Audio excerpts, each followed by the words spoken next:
Eu nunca imaginei que o som de um zíper pudesse doer tanto. Era uma daquelas malas grandes, vermelhas, com rodinhas reforçadas. Estava encostada na parede da sala quando entrei em casa naquela noite. Meus pais estavam sentados no sofá como se tivessem acabado de assistir à final de algum campeonato. Minha mãe com os braços cruzados, meu pai com as mãos entrelaçadas sobre os joelhos. Nenhum dos dois olhou nos meus olhos. Era meu aniversário.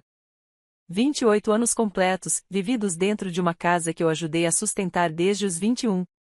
Eu estava cansada, como sempre, depois de mais de 12 horas entre reuniões, trânsito e planilhas. Quando vi a mala, por um segundo, pensei que fosse um presente. Inocência ridícula. Eles nunca me deram nada além de cobranças e críticas. Minha mãe foi a primeira a falar. Finalmente chegou. A gente precisa conversar. Sentei no braço do sofá. Ela odiava isso, então fiz de propósito. Estava cansada demais para bancar a filha educada. Ela apontou para a mala, depois me encarou com aquele olhar envenenado que eu conhecia desde a adolescência. Está na hora de você sair desta casa. Engoli em seco. Por quê? Meu pai se adiantou, como se já tivesse ensaiado aquele discurso. Porque estamos cansados da sua arrogância. Você vive agindo como se fosse melhor que todo mundo só porque ganha dinheiro. Só porque paga algumas contas. Algumas contas. A palavra mordeu como lâmina. Eu pagava exatamente $1.800 por mês. Luz, água, internet, plano de saúde, farmácia, supermercado. Até a assinatura do streaming que minha mãe usava para ver novela turca era no meu nome. Isso é sério? Perguntei, ainda atônita. Muito sério. Minha mãe se levantou. A gente quer a casa em paz. Sem essa sua superioridade. Sem esse seu ar de dona de tudo. Eu não me acho melhor. Eu só ajudo. Sempre ajudei. Ela riu, aquele riso debochado que sempre me fazia voltar a ser a menina de 14 anos com vergonha de existir. Você ajuda jogando na cara. Eu que pago isso, eu que pago aquilo. Se acha a rainha do pedaço. Eu nunca disse isso. Mas pensa. E já está mais do que na hora de você entender seu lugar. Vai viver sua vida, vai ser a rainha da sua própria casa. Aqui, não mais. Eu olhei para o meu pai, tentando encontrar alguma sombra de compaixão. Nada. Apenas o rosto duro de sempre, olhando para o carpete como se as fibras tivessem mais importância que minha presença. Vocês estão me expulsando no dia do meu aniversário? Você não é uma criança. Meu pai se levantou. E nós também temos o direito de viver em paz. Você não é fácil de conviver. Fácil de conviver. Outra faca. Eu que fazia compras, cozinhava aos domingos, resolvia os boletos, levava os dois ao médico quando precisavam. Eu que trabalhava até tarde para manter a casa rodando sem dívidas. Mas a ingratidão deles não era nova. Aquilo era só o coroamento. A mala já estava arrumada. Dentro dela, roupas dobradas sem carinho, sapatos embolados e até minha escova de dentes. Eles não só haviam decidido me tirar de casa como também tiveram o trabalho de empacotar minha vida. Não chorei. Acho que foi isso que mais irritou minha mãe. Peguei a mala, arrastei até a porta e, antes de sair, virei para os dois. Está bem. Querem paz? Vão ter. Mas também vão ter silêncio. Um silêncio de $1.800 por mês. Eles se entreolharam, confusos. O que você quer dizer com isso? Perguntou meu pai. Que hoje é meu último dia aqui. E o último dia em que vocês verão um centavo meu. Boa sorte com as contas. Saí com o peito apertado, mas a cabeça erguida. A mala pesava, mas não tanto quanto os anos de desprezo que eu carregava por dentro. Nos primeiros dias, confesso, a dor foi surda. Como uma ressaca emocional que não passava. Fiquei em um hotel barato nas 2 primeiras noites. Depois aluguei um estúdio pequeno em um bairro distante, só para ter meu espaço. Era apertado, mas era meu. Um quarto, um banheiro e uma cozinha acoplada, tudo num só cômodo. Mas tinha paz. e tinha dignidade. Aos poucos, o silêncio deles virou minha cura. Não me ligavam. Nem eu. Me concentrei no trabalho, mergulhei em cursos, recuperei o hábito de pintar. Voltei a cuidar de mim. Não sou ingênua. Sabia que o dinheiro faria falta para eles. Mas quis ver até onde iriam sem mim. E foram longe ou ao menos fingiram. Durante os 6 meses seguintes, ouvi rumores. Um tio ligou perguntando se eu tinha cortado mesmo o auxílio, e eu confirmei com prazer. Uma vizinha me mandou mensagem perguntando se estava tudo bem entre nós, porque minha mãe vivia reclamando do preço das coisas na farmácia. Mas nenhuma ligação. Nenhuma mensagem. Nenhuma tentativa de se desculpar. Até que, num sábado de manhã, encontrei o envelope embaixo da porta do meu apartamento. Sem remetente. Sem nada escrito do lado de fora. Era branco, grosso, parecia importante. Abri sem imaginar o conteúdo. E ali, dobrada em 3 partes, estava a caligrafia da minha mãe. Filha, estamos passando por um momento difícil. O plano de saúde foi cortado, seu pai está com exames atrasados, e eu não consigo mais manter a casa sozinha. Achamos que conseguiríamos, mas nos enganamos. Se ainda tiver um pouco de compaixão no coração, por favor, considere voltar a ajudar sua família. Afinal, sangue é sangue. E o que passou, passou. Parei de ler ali. Fiquei um bom tempo sentada no chão, com a carta aberta no colo. Nenhuma desculpa. Nenhum reconhecimento do que fizeram. Nenhuma palavra sobre o aniversário. Apenas o peso de uma culpa que nunca foi minha e o pedido típico de quem só reconhece valor quando perde. Levantei devagar, dobrei o papel com calma, coloquei de volta no envelope. Naquela noite, liguei para meu advogado. Eu já estava preparando a resposta havia meses, mesmo que eles ainda não soubessem. Guardei a carta na gaveta mais baixa do armário. Não rasguei, não queimei. Não por nostalgia, mas por estratégia. Eu precisava lembrar exatamente como soava o pedido deles, frio, sem culpa, sem vergonha. Aquela folha era prova não só da ingratidão, mas da tentativa covarde de me resgatar como carteira ambulante, não como filha.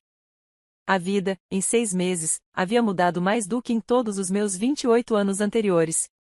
A paz de viver só, de arrumar minha própria bagunça, de ouvir meu silêncio, e apenas ele, era algo que eu não trocaria mais. Pela primeira vez, eu existia sem ter que me justificar.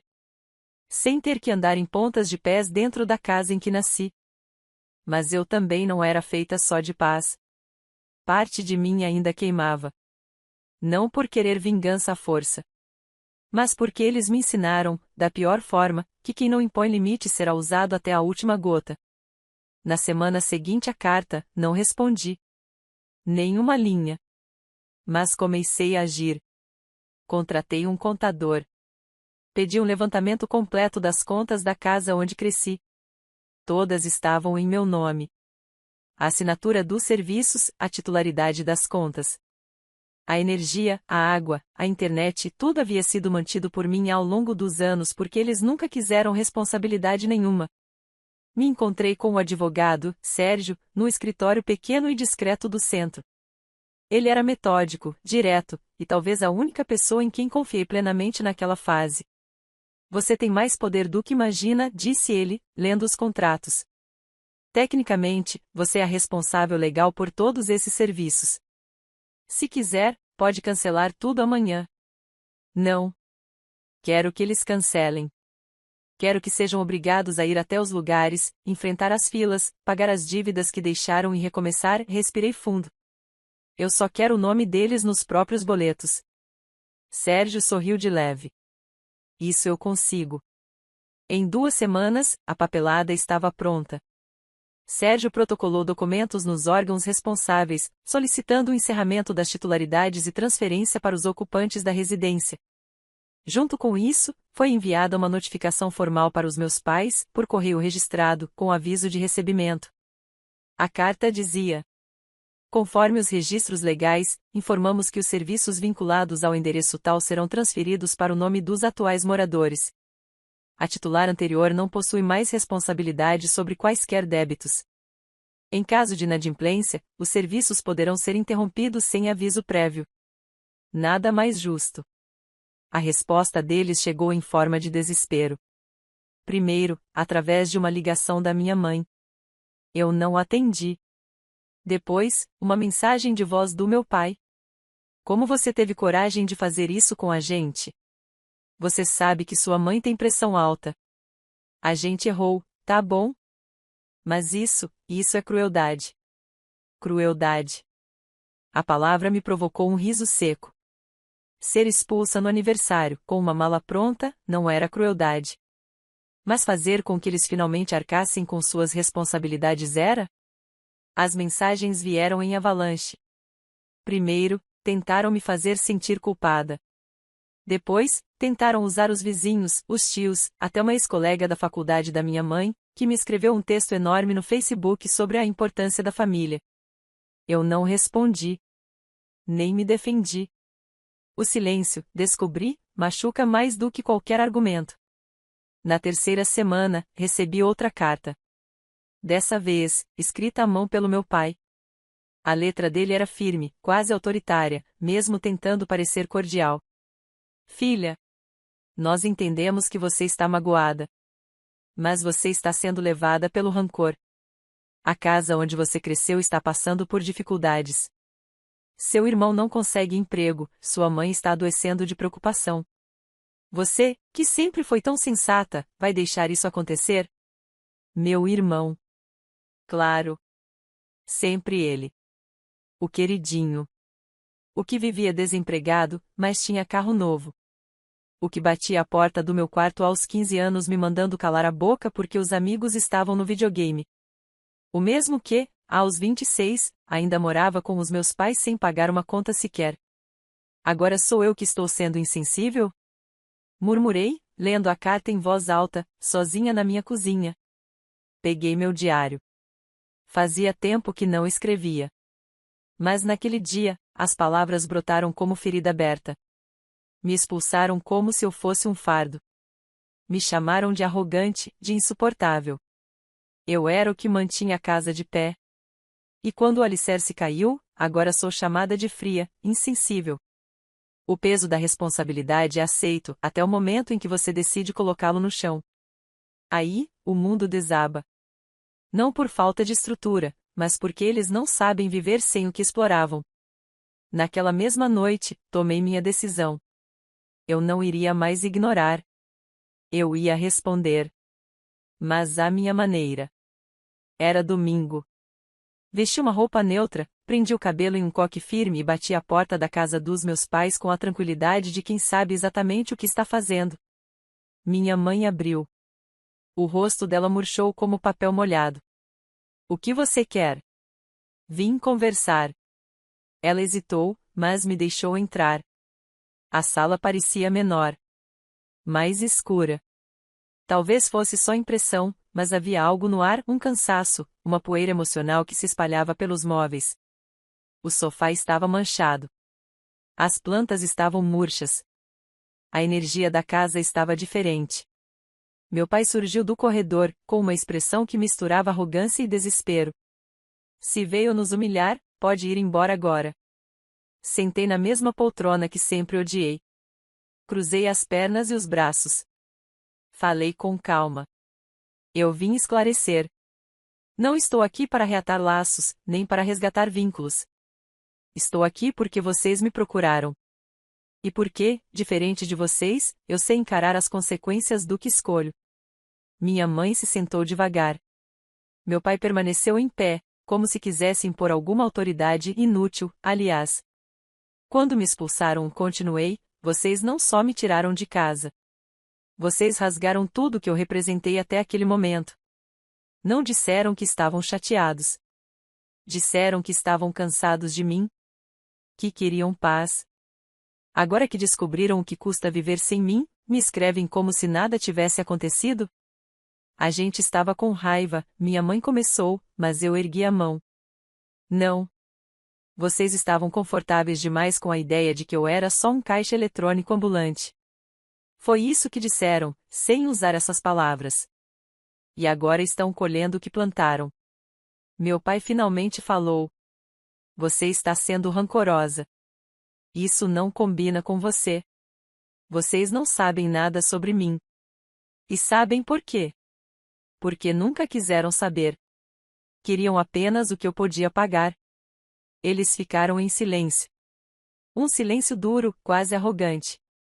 Levantei devagar. Eu só vim dizer uma coisa. O que existia entre nós morreu no dia do meu aniversário. Não há mais ajuda, não há mais favores, não há mais filha. Você não pode fazer isso, disse minha mãe, com a voz falhando. Já fiz. E antes de sair, deixei sobre a mesa a carta que eles me enviaram. A primeira. Aquela que começava com a filha e terminava com a sangue é sangue. Embaixo, escrevi a caneta. Sangue não paga boleto. E então fui embora. 2 semanas após aquela visita, os boatos começaram a se espalhar pelo bairro.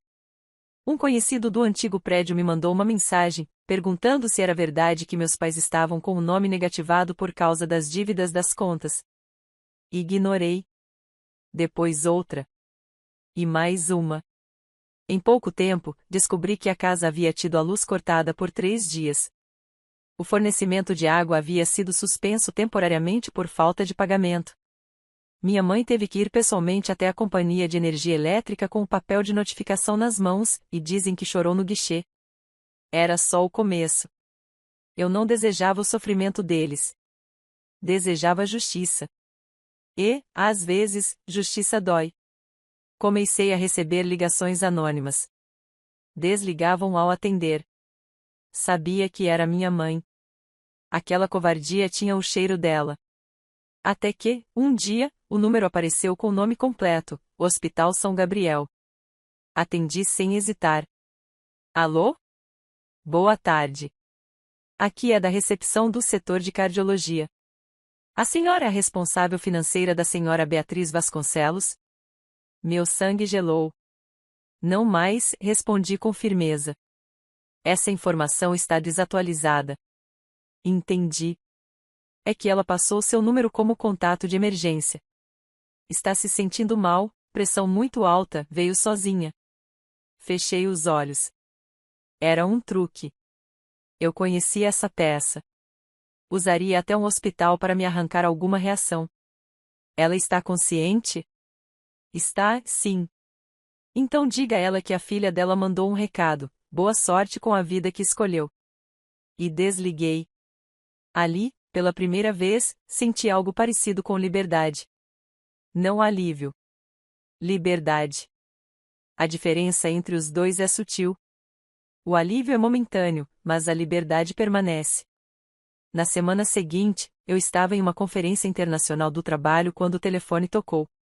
Era o meu advogado. Tem algo que você precisa ver. É urgente? Depende de quanto você gosta de justiça. Te enviei por e-mail. Abri no celular. Era uma notificação de penhora judicial. Meus pais haviam tentado vender a casa, a mesma em que me expulsaram, mas como havia débitos em meu nome vinculados à residência, o processo foi bloqueado. No final do documento, lia-se: autora da contestação, Clara Vasconcelos. Motivo: uso indevido de titularidade e responsabilidade financeira não autorizada. Eu sorri. Eles queriam vender a casa e sumir com o dinheiro. Talvez se mudar para o interior, recomeçar a vida sem mim, claro, mas usando meu nome uma última vez. Só que eu havia aprendido. E me precavido. Enviei uma única mensagem para o celular da minha mãe, só com um print da decisão e a frase: queriam paz, não foi? Aproveitem o silêncio. Nunca houve resposta. As semanas seguintes trouxeram um gosto agridoce. Eu não precisava mais lutar por espaço. Ele era meu. Comprei um apartamento maior. Uma varanda com rede, uma cozinha com minhas panelas preferidas, um ateliê improvisado no segundo quarto para minhas pinturas. Retomei a terapia. Comecei a sair com uma amiga antiga, redescobri o prazer de almoçar sem olhar o relógio. Mas, como toda ferida, algumas memórias voltavam no silêncio da noite. Às vezes, ouvia as vozes deles ecoando, me chamando de arrogante, de fardo. E quando isso acontecia, eu respirava fundo e me lembrava, eu sobrevivi. Não porque fui fria, mas porque, pela primeira vez, fui justa comigo mesma. Até que, num sábado ensolarado, enquanto eu pintava ao som de uma playlist tranquila, recebi a ligação que mudaria tudo. Era o síndico do condomínio antigo onde eles moravam. Clara? Aqui é o Gilberto. Você é filha da dona Beatriz, certo? Demorei alguns segundos antes de responder. Fui. Entendo. É que, houve uma situação constrangedora. Parece que seus pais tentaram organizar uma vaquinha entre os moradores do prédio para cobrir algumas despesas deles. Mas, quando descobriram que eram os mesmos que te expulsaram e agora estavam cobrando vizinhos por conta da luz, foi um escândalo. O que quer dizer com escândalo? Uma das moradoras gravou tudo. A senhora Beatriz surtou no salão de festas e gritou que você era uma ingrata, que tinha abandonado os pais. Mas a vizinha rebateu com e vocês expulsaram ela no dia do aniversário? Querem o quê? Aplausos. Virou discussão geral. E por que está me contando isso? Achei que você tinha o direito de saber. E, bom, alguns moradores perguntaram se você não toparia vir aqui um dia para contar sua versão. Dizem que foi corajosa. Aquelas palavras me atravessaram com uma mistura estranha de satisfação e tristeza. Não era justiça. Mas era reparação. Era alguém dizendo, mesmo que tarde, a culpa não foi sua. Agradeci a ligação, desliguei e fui até a janela. O céu estava limpo. E pela primeira vez em muito tempo, eu também estava. Naquela noite, sonhei com a mala vermelha. Mas, desta vez, eu mesma a empurrava para fora da casa. E ao fechá-la, não senti dor. Senti leveza. Era o aviso. A ferida estava cicatrizando. A vida tem um jeito cruel, quase poético, de devolver o que jogamos no mundo. Meus pais, que sempre se preocuparam tanto com aparência, com o que os outros diriam, acabaram sendo palco de seu próprio vexame. Mas, desta vez, diante de uma plateia maior do que jamais imaginaram. Tudo começou com um evento da prefeitura. A festa anual do bairro, com apresentações culturais, feira de artesanato e uma homenagem a moradores que contribuíram para o crescimento da comunidade. Uma dessas pessoas era a Dona Cida, a vizinha da minha infância. Uma mulher de fala firme, que vendia bolos para pagar os estudos dos netos. E que me conhecia desde pequena. Ela sabia de tudo. Soube desde o dia em que fui expulsa. Soube dos cortes de energia, das brigas no prédio, da tentativa de vaquinha. Sabia porque minha mãe, num surto de autopiedade, espalhou sua versão dos fatos para todo mundo que quisesse ouvir e mesmo para quem não quisesse. Acontece que Dona Cida também sabia desenhar justiça com palavras. E naquela tarde de domingo, quando subiu ao palco para receber sua placa de honra, fez um breve discurso. Só que, em vez de falar apenas de si mesma, ela resolveu abrir o coração. Eu gostaria de dividir este momento com alguém que, apesar de jovem, já me ensinou muito sobre dignidade. Uma menina que cresceu neste bairro, que cuidou dos pais quando ninguém mais quis cuidar. Que sustentou uma casa inteira, e que, mesmo assim, foi expulsa dela no dia do seu aniversário. O silêncio caiu como uma bomba entre o público. Eu estava ali. Quieta. Sem me esconder. Tinha ido à feira por acaso, só para comprar pães artesanais.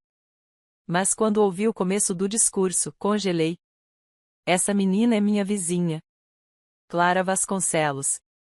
Está ali, na terceira fileira. Cerca de 50 cabeças se viraram ao mesmo tempo. Meus pais estavam na plateia também, um pouco mais ao fundo, perto das barracas de comida. Minha mãe arregalou os olhos. Meu pai cruzou os braços, como se aquilo fosse algum tipo de provocação menor. Mas eu vi a pele dele empalidecer. Dona Cida continuou. Eu vi quando ela saía todos os dias cedo para trabalhar. Vi quando ela trazia remédios para a mãe. Vi quando ela fazia compras para casa enquanto o irmão dormia até meio-dia. E vi, também, quando saiu de casa com uma mala vermelha. Sozinha. Sem ninguém ao lado. As pessoas começaram a murmurar. Algumas cochichavam. Outras me encaravam com surpresa. Uma adolescente até puxou o celular discretamente, como se quisesse registrar o momento. E agora que todos sabem, fica o meu recado. Nem sempre os ingratos são os que vão embora. Às vezes, os verdadeiros ingratos são os que ficam, exigindo amor enquanto oferecem apenas desprezo.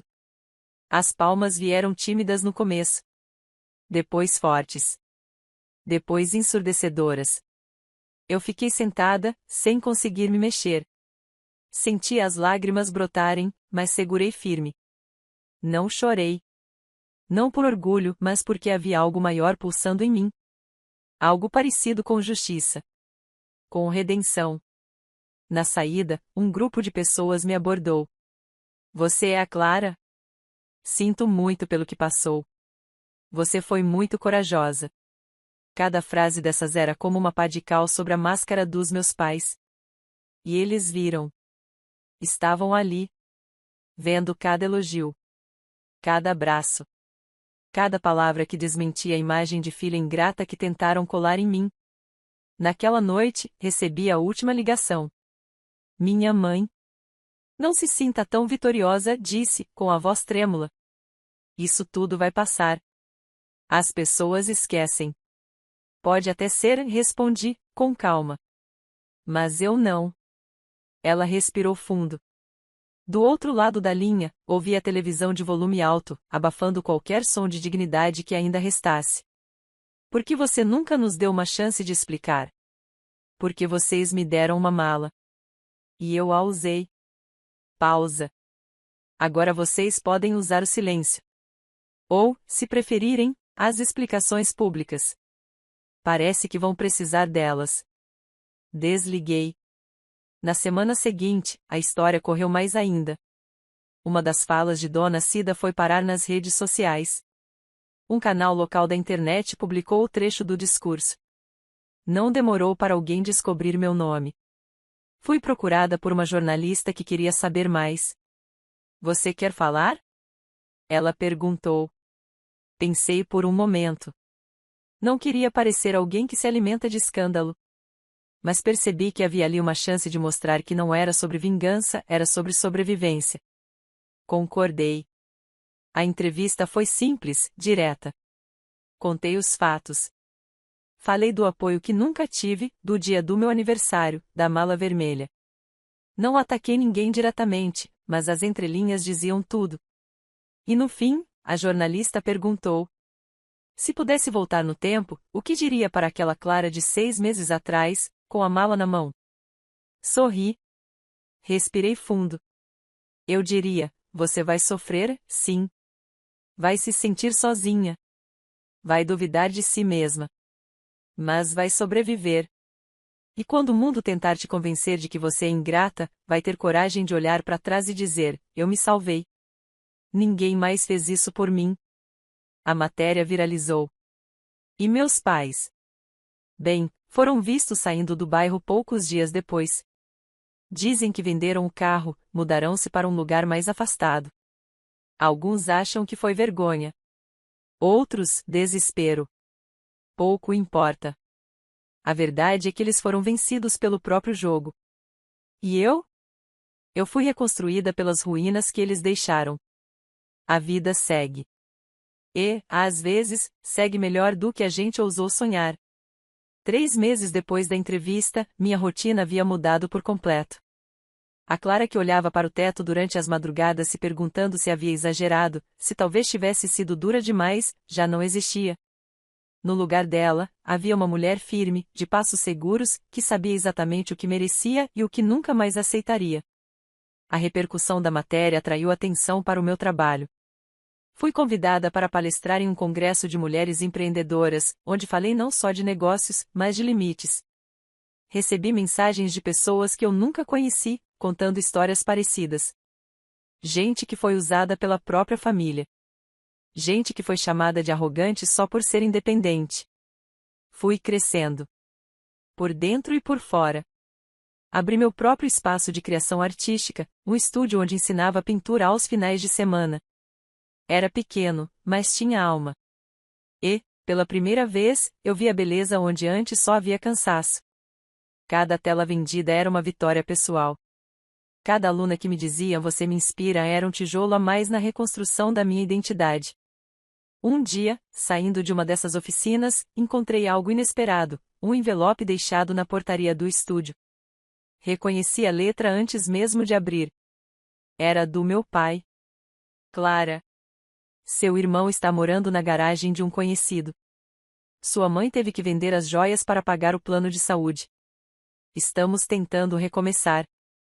Se você tiver alguma compaixão, venha nos ver. Nenhuma desculpa. Nenhuma admissão. Apenas mais uma tentativa de me puxar de volta para a teia emocional que eles mesmos criaram. Desta vez, não guardei o papel, rasguei ali mesmo. E joguei no lixo. Não respondi. Porque já havia respondido da melhor forma, vivendo. Em um sábado de outono, recebi um convite inesperado da prefeitura. Queriam que eu recebesse uma homenagem pelo trabalho social com mulheres em situação de vulnerabilidade emocional e financeira. Era uma cerimônia simples, mas simbólica. Aceitei. Cheguei ao evento com um vestido que eu mesma havia desenhado. Meus cabelos estavam soltos, o batom era vermelho e os olhos não carregavam mais o peso da dúvida. Quando meu nome foi chamado, me levantei sob aplausos. No palco, o microfone tremia um pouco na minha mão. Mas minha voz não. Não estou aqui porque sou forte. Estou aqui porque me recusei a continuar fraca. Me recusei a viver uma vida onde minha existência só era válida quando útil para os outros. Muitas mulheres crescem ouvindo que devem ser gratas. Gratas por tudo. Até por migalhas. Eu cresci assim. Mas aprendi que gratidão forçada é dívida. E que amor, sem respeito, é só prisão com nome bonito. As pessoas aplaudiram de pé. Algumas choravam. Outras sorriam com os olhos fechados, como se, enfim, tivessem ouvido aquilo que sempre precisaram escutar. Na plateia, reparei em um rosto conhecido. Dona Cida. Ela acenou de longe, os olhos marejados. Acenei de volta com um sorriso sereno. Ela foi a única figura materna que se fez presente quando mais precisei. E naquele momento, entendi que família não é sangue. Família é escolha. É presença. É verdade. Caminhei até o fim daquela tarde com os ombros leves. Não havia mais rancor em mim. Só certeza. A certeza de que nada, absolutamente nada, me faria voltar atrás. Não voltei para aquela casa. Nunca mais. Ela foi vendida anos depois, a pedido da justiça, por dívidas acumuladas que eles não conseguiram contornar. Parte do valor foi depositada em uma conta judicial em meu nome. Mas eu recusei. Deixei que o valor fosse usado para projetos sociais. Irônico, talvez. Mas necessário.